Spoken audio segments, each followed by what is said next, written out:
Like all other forms of live entertainment, combat sports are no different when it comes to dealing with extenuating circumstances that threaten to cancel a performance. The show must go on, as they say. Lou DiBella, promoter of the November 4th heavyweight boxing match between WBC champion Deontay Wilder and late replacement Bermane Stiverne, told CBS Sports, in reference to Luis Ortiz being pulled in September for failing a drug test. And Deontay Wilder still plans to put on a show for New York City. Wilder-Stiverne 2, a rematch of the Bronze Bombers' title-winning 2015 victory. Isn't the only high-profile boxing or mixed martial arts bout to recently deal with a late change atop the marquee.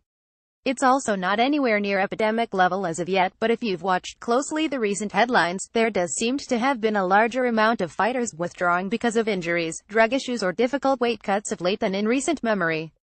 And the immediate fallout creates complicated decisions, typically financially driven for promoters and fighters alike. Stiverne 2,521, 21 KOs, the WBC's mandatory opponent, is the only fighter to take Wilder 380, 37 KOs the full distance, but wasn't particularly impressive in doing so.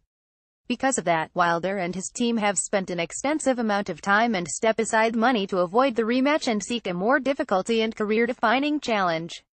But after Ortiz became the third straight Wilder opponent to test dirty and cost the champion a scheduled fight, in walked Stiverne, already scheduled on the undercard to face Dominic Breazeale to save the day. Changing opponents this late in the game drives a promoter crazy, said DiBella, who calls the irony of Stiverne securing a fight he was paid to step aside from a real mind-f.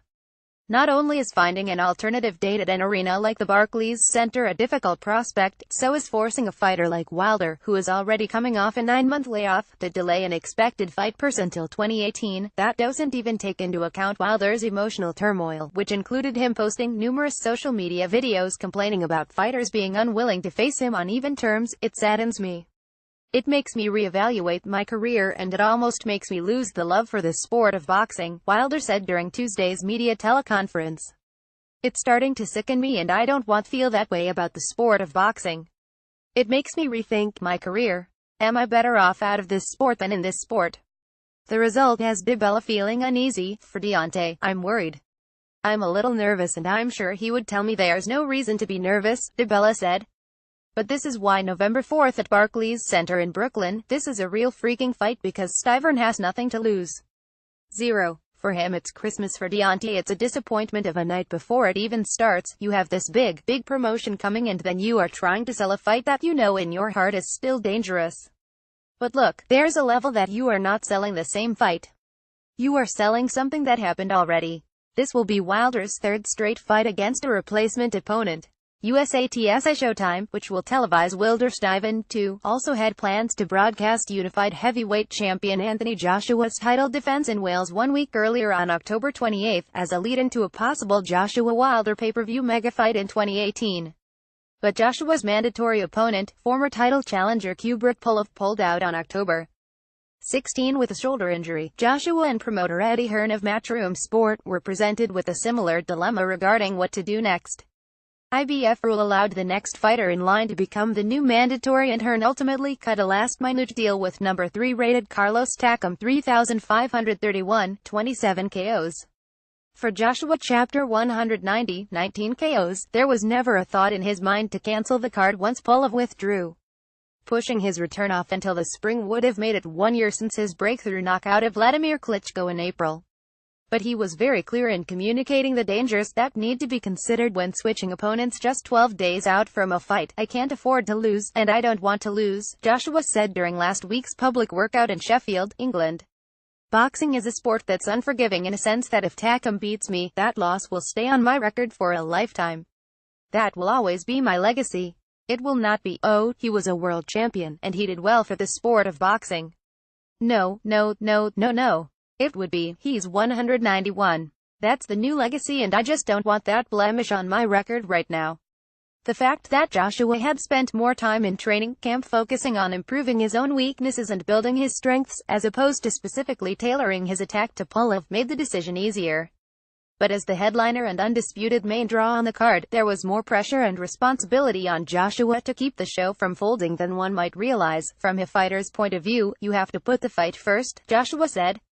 Then the second point of view, I don't want to take away the opportunity for a lot of my friends on the undercard to lose out since they are not going to make the money.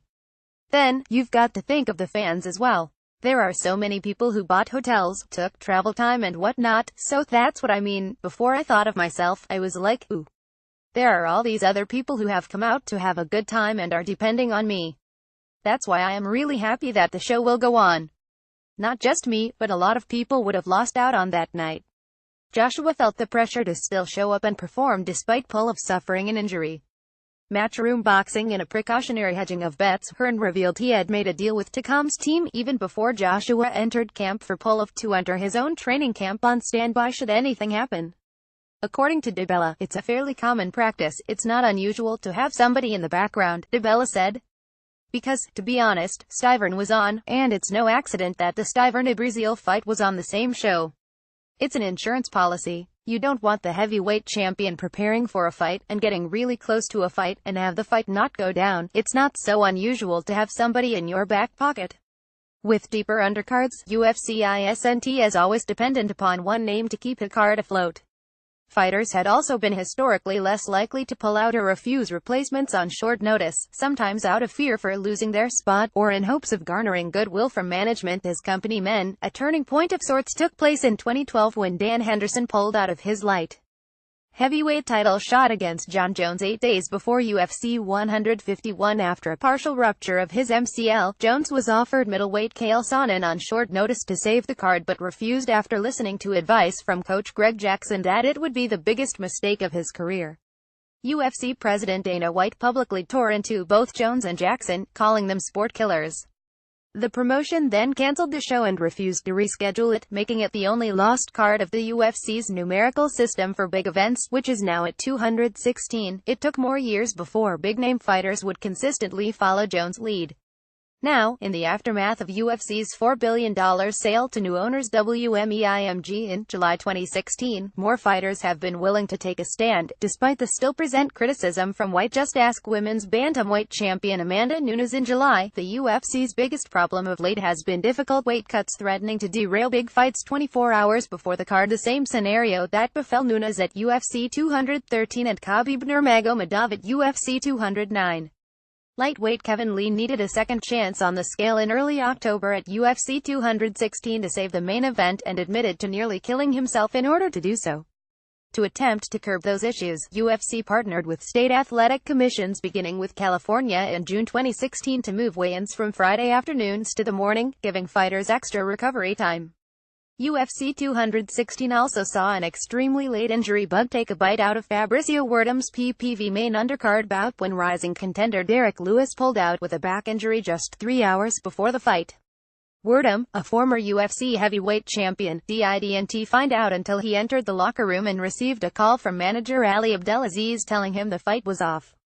Knowing an impressive victory on such a big stage had the potential to set him up for another title shot, Werdum was stunned. Imagine everything is good for the coming to the arena and now I'm very sad for the first time, Werdum said at the UFC 216 post-fight news conference. But my manager called me again 2 minutes later saying, Werdum, I might have one more fight for you. Werdum was offered Walt Harris, who originally was scheduled to face Mark Godbeer on the undercard. After taking time to talk with his team and weighing out the dangers that come with having literally no time to prepare for a new opponent, Werdum accepted. The 40-year-old's gamble paid off huge with a textbook submission victory in just 65 seconds that showcased his legendary grappling skills. It's a very hard decision. Imagine if you prepare your body and strategy for one guy, for Derek Lewis for 3 months, and 3 hours changes everything, Werdum said. It's so hard of a decision. Harris is a southpaw yet. He's a very good guy and I say thank you to him for accepting the fight. This is very hard for him and it's hard for me too. But I showed again that I have been waiting for the title shot.